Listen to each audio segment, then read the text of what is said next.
Hi viewers, கார்டசேவ் scale குறித்து தான் இந்த வீடியோவில் பார்க்க போகிறோம்.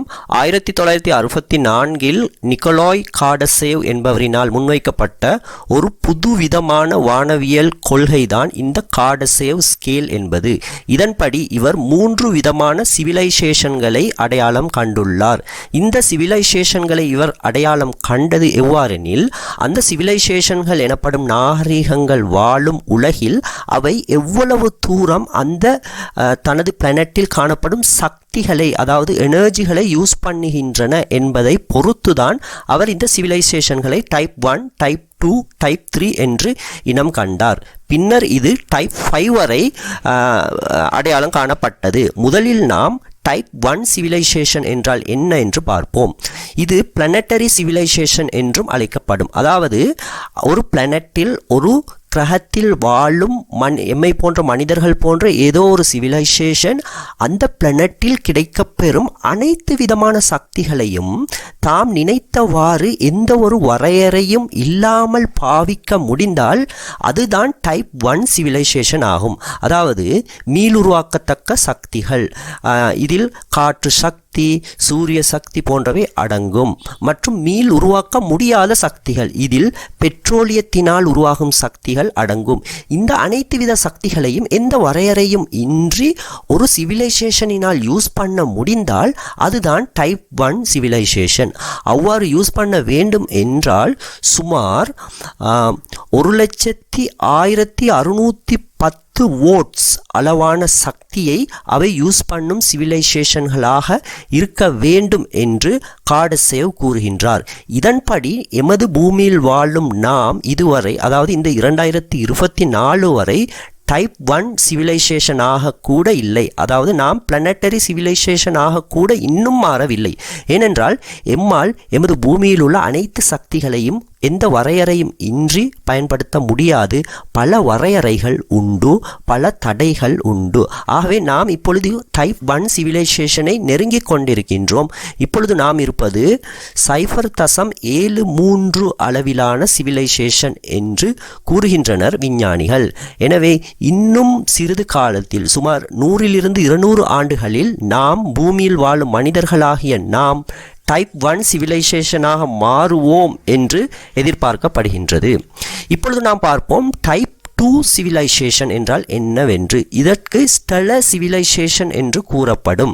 ஸ்டெல்லர் சிவிலைசேஷன் என்பது, அதாவது அந்த சிவிலைசேஷன்கள் வாழும் பிளானட் எந்த நட்சத்திரத்தினை சுற்றி வருகின்றதோ அந்த நட்சத்திரத்தின் எனர்ஜியை முற்றுமுழுதாக யூஸ் பண்ணுவது ஆகும்.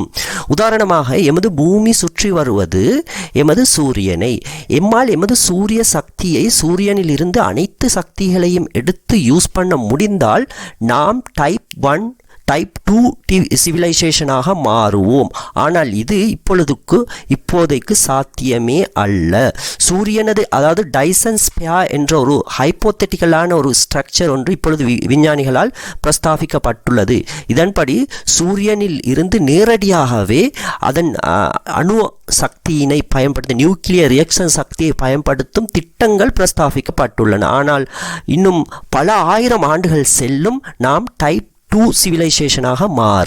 எனவே டைப் 2 சிவிலைசேஷனில் எனர்ஜி அவுட்புட் எவ்வாறு இருக்கும் என்றால் சுமார் 1,02,610 வோட்ஸ் அளவு எனர்ஜியினை அவை பயன்படுத்தும். அதாவது டைப் 2 சிவிலைசேஷன்கள் தாம் வாழும் அந்த கிரகத்தின் சக்தியை பயன்படுத்துவதுடன் தமது ஸ்டாரின் சக்தியையும் முழுதாக பயன்படுத்தும் சிவிலைசேஷன்களாக இருக்க வேண்டும். அடுத்தது டைப் 3 சிவிலைசேஷன்கள் என்பவை என்ன என்று பார்ப்போம். இதற்கு கெலக்டிக் சிவிலைசேஷன் என்று கார்டசேவ் பெயரிட்டார். கெலக்டிக் சிவிலைசேஷன் என்றால் அந்த கெலக்சியையே, அதாவது ஒரு சிவிலைசேஷன் வாழும் சிவிலைசேஷனாக மனிதர்களோ அல்லது ஏலியன்களோ வாழும் கிரகம் சார்ந்த அந்த நட்சத்திரத்தினை முழுதாக கட்டுப்படுத்தி அதன் எனர்ஜியினையும் முழுதாக பயன்படுத்திய பின்னர் அந்த நட்சத்திரம் எந்த கெலக்சியை சார்ந்துள்ளதோ அந்த கெலக்சியில் உள்ள ஏனைய நட்சத்திரங்களின் சக்திகளையும் பயன்படுத்தும் ஆற்றல் மிக்க சிவிலைசேஷன் தான் டைப் 3 சிவிலைசேஷன் என்று அழைக்கப்படும். இந்த நிலைமையை நாம் அடைய வேண்டும் என்றால் இன்னும் பல பில்லியன் ஆண்டுகள் எடுக்கும் என்று கூறுகின்றனர் விஞ்ஞானிகள், அல்லது நாம் அதனை அடையாமலேயே போய்விடுவோம். இந்த டைப் 3 சிவிலைசேஷனிற்கான எனர்ஜி அவுட்புட் எவ்வாறு என்றால் 1,3610 வோட்ஸ் அளவு இருக்கும் என்று கூறுகின்றனர் விஞ்ஞானிகள். இந்த நிலையை அடைவது மிகவும் கடினமான ஒரு காரியம். எனவே இந்த பிரபஞ்சத்தில் எங்காவது முழு கேலக்சியையும் கட்டுப்படுத்தக்கூடிய டைப் 3 சிவிலைசேஷன்கள் ஒருவேளை இருக்கலாம். அதாவது சயின்ஸ் ஃபிக்ஷன் மூவிகளில் வருவது போன்று அவ்வாறான சிவிலைசேஷன்கள் இருந்தால் அவை நினைத்தவாறு எந்த ஸ்டாரின் எனர்ஜியையும் எடுத்து பயன்படுத்தும் ஆற்றல் பெற்றிருக்கும். இவ்வாறு காடசேவ் ஸ்கேலின் ஊடாக அவர் 1964 3 விதமான சிவிலைசேஷன்களை பிரஸ்தாபித்தார். ஆனால் அண்மையில் விஞ்ஞானிகள் இதனை 5 சிவிலைசேஷன்கள் வரை நீடித்துள்ளனர்.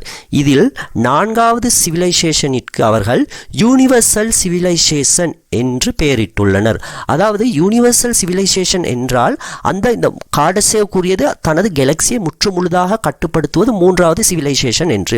இந்த 4வது சிவிலைசேஷன் என்ன செய்யும் என்றால் கேலக்சியையும் கட்டுப்படுத்தி விட்டு அந்த கேலக்சியின் உள்ளே காணப்படும் டார்க் மேட்டர், டார்க் எனர்ஜி என்பவற்றையும் கட்டுப்படுத்தும். அடுத்தது கேலக்சிகளுக்கு இடையிலான இன்டர்கேலக்டிக் ஸ்பேஸ் எனப்படும் அந்த இடைவெளியில் உள்ள எனர்ஜியினையும் கட்டுப்படுத்தும். இவ்வாறான சிவிலைசேஷன்களுக்குத்தான் யூனிவர்சல் சிவிலைசேஷன் என்று கூறுவர். இதன் ஆற்றல் ஆக குறைந்தது 1,4610 வோட்ஸ் அளவு இருக்கும் என்று கூறுகின்றனர் விஞ்ஞானிகள். அடுத்தது 5வதும் இறுதியானதுமான சிவிலைசேஷன் என்னவென்றால் மல்டிவர்சல் சிவிலைசேஷன் என்பது. அதாவது நாம் இப்பொழுது வாழ்வது ஒரே யூனிவர்ஸில் என்றுதான் சயின்டிஃபிக் ரீதியாக ப்ரூவ் பண்ணப்பட்டுள்ளது. ஆனால் இந்த யூனிவர்ஸ் எங்கு முடிகின்றதோ அங்கிருந்து இன்னும் பல யூனிவர்ஸ்கள் இருக்கலாம் என்ற ஒரு தியரியும் உண்டு. இதற்குத்தான் மல்டிவர்ஸ் என்று கூறுவர். இந்த மல்டிவர்ஸ் அதாவது தனது யூனிவர்ஸில் மட்டும் அல்ல ஏனைய யூனிவர்ஸ்களிலும் உள்ள எனர்ஜிகளையும் எந்த ஒரு சிவிலைசேஷனினால் பயன்படுத்த முடிகின்றதோ அதுதான் 5வது சிவிலைசேஷன் டைப் 5 சிவிலைசேஷன் என கூறப்படும் மல்டிவர்சல் சிவிலைசேஷன் ஆகும். இந்த வகையான சிவிலைசேஷன்கள் பயன்படுத்தும் எனர்ஜி இன்ஃபினிட், அதாவது அளவே இல்லாத எல்லையே இல்லாத எனர்ஜியாக இருக்கும் என்றும் இந்த காலத்து விஞ்ஞானிகள் கருத்து தெரிவிக்கின்றனர். எனவே இந்த வீடியோவின் ஊடாக காடசேவ் ஸ்கேல் குறித்த அடிப்படை தகவல்களையும் அந்த காடசேவ் ஸ்கேல் நீடிப்பு அதாவது 5 சிவிலைசேஷன்கள் வரை நீடிப்பு செய்யப்பட்டது குறித்தும் நாம் பார்த்தோம். இது மாதிரியான சுவாரஸ்யமான எஸ்ட்ரோனமிக்கல் தகவல்களுக்காக எம்முடன் தொடர்ந்தும் இணைந்திருங்கள்.